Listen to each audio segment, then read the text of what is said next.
Olá, estamos aqui novamente com o Minuto Cefac. Eu sou Irene Marquesan, fonoaudióloga do Cefac, e hoje nós vamos conversar com a doutora Nelly Sanseverino, que está aqui conosco. Ela é da clínica Odontologia Sanseverino, minha parceira de muito tempo, porque um fonoaudiólogo trabalha aí com um dentista, né? Seja de que área for, porque é muito importante o trabalho, mas eu e a Nelly até livros juntos já escrevemos, contando um pouquinho aí do que a gente faz junto.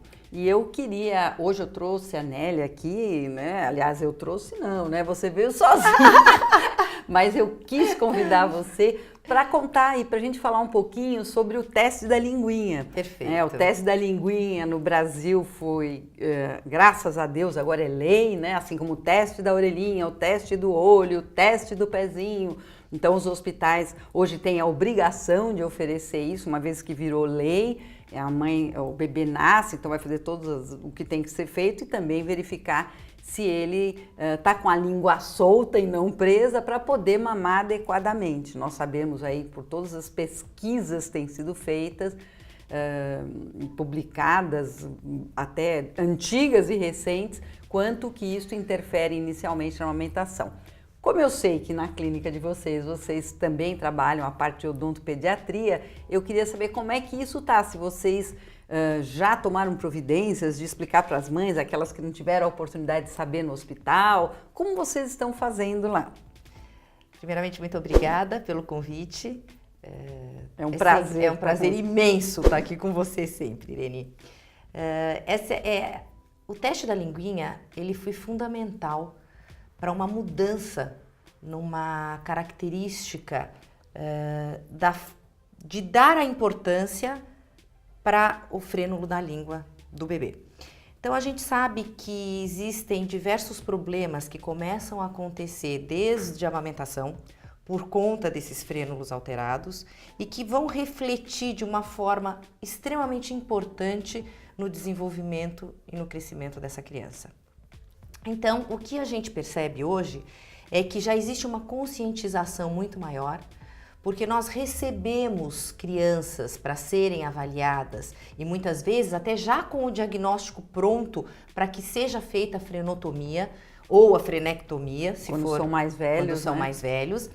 E nós já temos recebido não só de fonoaudiólogos, como de pediatras que já têm observado. E isso nos deixa muito feliz. Claro, porque o pediatra, que a gente sabe que a mãe, depois da maternidade, ela vai buscar um pediatra que vai acompanhar o crescimento e desenvolvimento do seu filho. Perfeito. Então, quando eu também recebo pacientes vindo dos pediatras, eu fico muito feliz, porque o pediatra sabe a importância que isso vai ter na mastigação, na deglução e na fala. Você vai crescer com a língua presa, vai chegar lá na frente falando errado, e isso como fica a sua comunicação dentro do seu trabalho, dentro da sua vida. Então, eu também adoro. A gente recebe bastante crianças que vêm do pediatra para fazer o diagnóstico, se precisa ou não fazer a liberação do frênulo. Exatamente. E o que a gente percebe é que quando a gente pega um bebê para fazer uma frenotomia, primeiramente o procedimento é extremamente mais simples. Claro. Porque é um procedimento onde você faz aquela incisão e você não precisa nem dar ponto, você não precisa nem ter sutura. E o bebê, você não nem anestesia.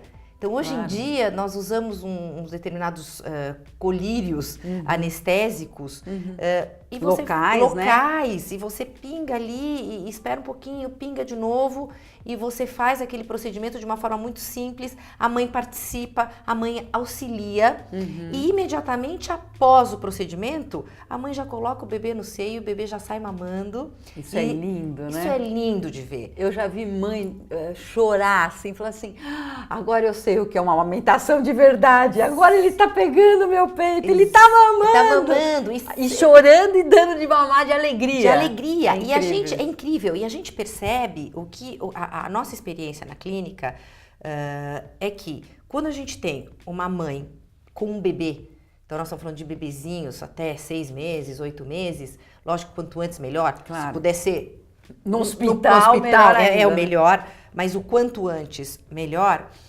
não existe resistência da mãe para fazer o procedimento.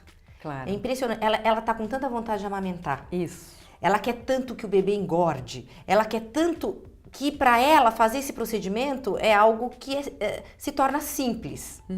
Entretanto, quando a gente pega crianças já com 5, 6, 7 anos... É mais difícil. É mais difícil. A mãe já resiste, a mãe já fica preocupada, é um procedimento cirúrgico. A criança, ela realmente, para você fazer o procedimento, a criança precisa ficar quieta, todo o procedimento se torna mais dificultoso. Claro. Você tem que, muitas vezes, suturar, você tem que ter um acompanhamento. E aí a gente já percebe que a mãe já tem mais dificuldade em aceitar, né? Ela tem mais medo. É igual a mesma história quando a gente fala, olha, precisa operar a amígdala e adenoide. É igualzinho. É igualzinho. É igualzinho. A mãe sabe que precisa, que a criança não está respirando bem, que a criança não está dormindo bem, que ela está com alterações importantes na oclusão. Mas mesmo assim, ela enrola para poder fazer o procedimento. E é isso mesmo, é o mesmo que nós vemos na clínica, né? Vê uma criança mais velha que precisa fazer cirurgia de amígdala, ela respira pela boca. A gente fala, mãe, o seu filho vai ter uma oclusão alterada, vai precisar de dentista, presta atenção. Né? Ela sabe disso. Ou vem pra gente, você está falando errado, não adquire o som. E a gente olha o freno, mas mãe, ninguém viu isso antes? Ah, viu, mas eu achei que não ia atrapalhar. Ah, ninguém me avisou, alguma coisa assim. Eu falo, agora nós vamos ter que tirar. Ela fala, mas vai ter que tomar anestesia? Essa é a primeira pergunta. Exatamente. É incrível. Nós temos um medo mesmo da anestesia, Lógico. Todos nós, né? Todos nós. Então, fazer lá atrás é o ideal. É porque o ideal. Fora que você não está tendo a aquisição de linguagem, de deglutição, de fala, já com alterações, já com compensações e as alterações no formato da arcada. Porque a arcada, a formação das arcadas, ela depende de todos esses processos das funções que a boca exerce. E acima de tudo, o posicionamento da língua, né? Porque Lógico. se a língua é presa, ela vai ficar no assoalho da boca. Perfeito. E ele vai ter muito mais a boca aberta. Nelly, e os bebês também. O bebê que tem o frênulo preso, um dos diagnósticos que pode ser feito, que é super interessante, é olhar o bebê dormindo. O bebê que tem a língua presa, quanto mais presa, pior, ele dorme com os lábios abertos. Não quer dizer que todo mundo que dorme de lábio aberto tem a língua presa, mas a maior parte dos bebês que tem a língua presa, ele dorme com a boca aberta. E quando ele acabou de mamar, que ele está dormindo profundamente, você abre a boca dele assim, baixa um pouquinho e você vai ver que coisa linda, porque a língua não sobe. No outro bebê, o normal, o que a língua está solta, mesmo que ele esteja dormindo com os lábios entreabertos, que nem é a boca, é o lábio, você abre devagarinho e a língua está lá em cima. Isso é uma coisa linda. Então, a língua do bebê que é normal, o frênulo é normal, a língua fica em cima, viradinha para cima, apoiada já na papila, é natural isso. E o outro não, ela está baixa na boca. Baixa. E Irene, o que a gente percebe, como eu te falei, o que a gente percebe clinicamente, depois que a gente faz o procedimento da frenotomia, que é um procedimento, como eu te falei, simples, na clínica, a gente faz no consultório. Claro. A mãe segura o bebê no colo para fazer, então é um procedimento lindo. E a gente percebe, como eu te falei, que faz o procedimento, em seguida o bebê já está mamando, a mãe não relata absolutamente nada de diferente nas horas seguintes, e o bebê tem um ganho de peso absurdo em pouquíssimo tempo. Então, em 10, 15 dias, o bebê tem um ganho de peso que é algo que a gente fica impressionado. Então, a gente percebe que com o bebê, a gente simplesmente realiza o procedimento e as funções naturalmente voltam ao normal. E vão ser adquiridas as futuras de forma normal. Perfeito. Não vai aprender a falar errado, não vai aprender a mastigar errado. Perfeito. Né? Agora, quando a gente pega, por exemplo, quando eu tenho os meus pacientes que com 7, 8 anos, que a gente já tem alteração, que na verdade eles me procuram por causa dos aparelhos. Sim. Ah, o dente tá torto, tô mordendo errado. A mãe me traz por conta de usar o aparelho. E quando eu vou fazer o diagnóstico, eu vejo que aquele frênulo está alterado. E que muito daquela maloclusão é consequência daquele frênulo alterado. Claro. E aí nós conversamos com a mãe, nós vamos fazer o procedimento da frenectomia, então. E aí, depois disso, você vai ter que tratar esse meu paciente com certeza. Porque ele não vai sozinho conseguir restabelecer as funções daquela língua de uma forma normal. Infelizmente, é verdade. Quanto mais cedo faz, ele pode restabelecer sozinho, porque a língua livre faz milagres, Quantos anos você acha? Então, depende da criança e de quanto de preso que estava. Na verdade, a gente avalia os pacientes que vêm dos dentistas para nós, que vocês nos encaminham, e alguns, né, de fato precisam de terapia. E outros não. E a gente percebe, porque conversando com os dentistas ou com os médicos que fazem já a cirurgia, a gente vê onde é que esse frênulo estava. Estava muito perto da ponta, é mais difícil. Era um frênulo que estava alterado, mas na metade. Então, com uso, ele libera sozinho. Então, a gente faz um certo acompanhamento. Operou quando? Agora? Vou ver ele daqui 30 dias. Vamos ver como ele está mastigando. Vamos ver ele daqui 40. E a gente percebe que ele pode resolver sozinho. A fala, não. A fala, não. A mastigação e a deglutição até podem, mas é muito dependente em que ponto estava. Perfeito. Quanto mais na frente, muito difícil de restabelecer sozinho. Agora, a fala, infelizmente, a notícia é ruim que eu vou dar agora. Depois que aprendeu a falar errado, mesmo tirando o frênulo do caminho e sendo um bom cirurgião, os dentistas conhecem muito de boca, fazem muito bem, né? Não estou dizendo que os médicos não fazem, mas eu sei que dentistas têm uma habilidade aí com a boca muito grande, conhecem muito a boca. Nós temos uma intimidade com a boca. Uma intimidade com a boca, é isso. E a gente observa que a gente mesmo dando terapia, trabalhando você. Claro que as pessoas comuns podem não perceber, mas uma distorção acaba ficando. E o mais importante, você sabe o que é, Nelly? O pior de tudo é que quem tem a língua presa não vai ter uma abertura boa de boca. Então, mesmo que ele fale certo, ele vai continuar falando assim. Então, isso não é uma fala legal, né? Imagina se eu quisesse ser artista de cinema falando assim. Ou repórter, ou seja o que for. Ou diplomata, ou advogado. Se eu preciso da fala. Se eu preciso da fala. Então, aliás, todos nós precisamos da fala, né? Nos comunicar bem, né? Lógico. Então, e a gente percebe que ficam resquícios na articulação, principalmente na boca mais fechada. E qual é o som que é o pior de todos? O R. Barata, careca, trator, dragão, isso é terrível. Ou você adquire logo, e bem, e corretamente, ou fica, e mais, em qualquer língua. Pode ser no espanhol, pode ser no inglês. Eu encontrei os artigos lindos de uma mulher que é polonesa e ela descreve perfeitamente os movimentos que acontecem na boca e são idênticos os nossos. Então, ou seja, a fala é igual a todo mundo. Falando polonês. Falando polonês, você vê os desvios de mandíbula, você tem muito desvio de mandíbula. São compensações. São compensações. Já desvio. Que a língua não vai, eu levo a minha mandíbula. Leva a mandíbula, para poder falar. Então, isto é, eu diria, desculpa, eu vou usar um termo forte, mas é um crime. Porque é uma coisa tão simples, tão fácil de resolver na primeira infância e você deixa seguir. E eu não sei se isso ocorre com você. Às vezes a gente fala, mãe, você não viu que a língua estava presa? Ela fala, claro que eu vi. E eu falei, por que você não fez nada? Não, porque um médico disse, alguém disse, que o frênulo, quando crescesse, ia para trás.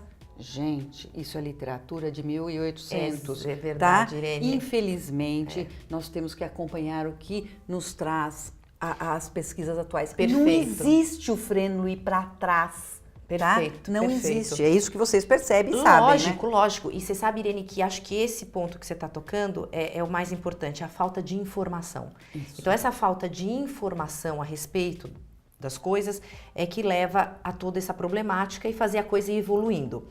Então, vocês resolveram o problema no consultório de vocês informando os pacientes? Lógico, então. Isso eu até ia conversar com você. Muitas vezes a gente tem, por exemplo, aquele paciente que já chegou para mim com 5, 6 aninhos de idade, já com alterações, aquele frênulo está alterado, só que aquela mãe vai ter outro filho, né? Ela vai ter um bebê. Então, o que a gente começou a fazer na clínica? A gente criou um manual da gestante e do bebê. Ai, que máximo! Qual é a finalidade do manual? É justamente informar sobre as principais características do bebê que a mãe deve avaliar para que possam ser resolvidos o mais cedo possível.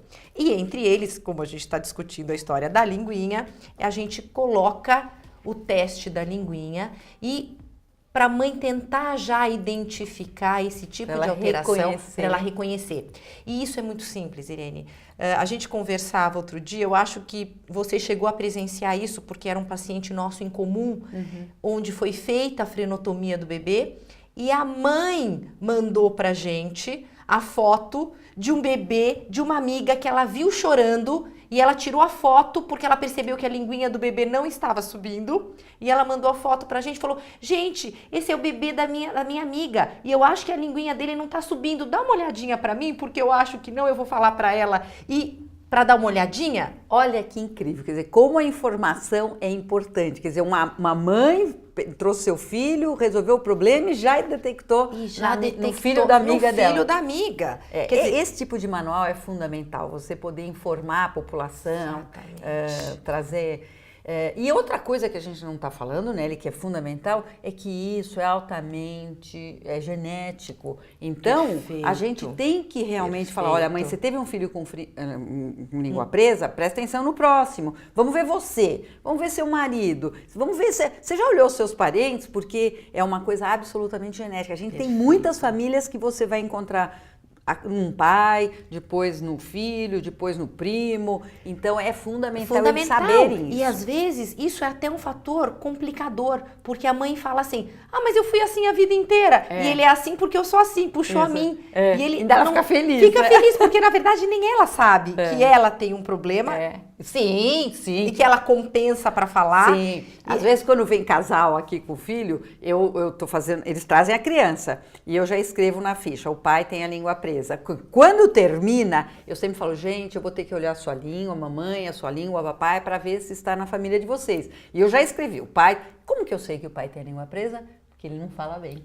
Então, o ouvido de fonoaudiólogo está super treinado para pegar aquelas pequenas distorções e ele nem sabe que ele não fala bem. Só que depende do que ele faz, tudo bem, passa leve. Agora, em algumas profissões, nós sabemos a importância da comunicação correta. Exatamente. Né? Como a gente disse, para falar, a gente precisa da comunicação para tudo. Eu fico muito feliz de saber que a clínica de vocês já adotou, já fez até manual e que vocês estão preocupados realmente com isso. Nós vamos salvar uma série de pessoas no sentido de ter todas as funções se desenvolvendo normalmente, né? Exatamente. E a fala, que é para toda a vida. Que é para toda a vida, exatamente. Eu agradeço a presença sua aqui, Nelly, e nós vamos nos encontrar em breve no próximo Minuto Cefac, quem sabe com a doutora Nelly novamente, ou com tantas outras pessoas que nos trazem informações, conhecimentos que são fundamentais para o desenvolvimento, o crescimento dos nossos filhos e nosso também. Muito obrigada, Nelly. Obrigada, até a próxima.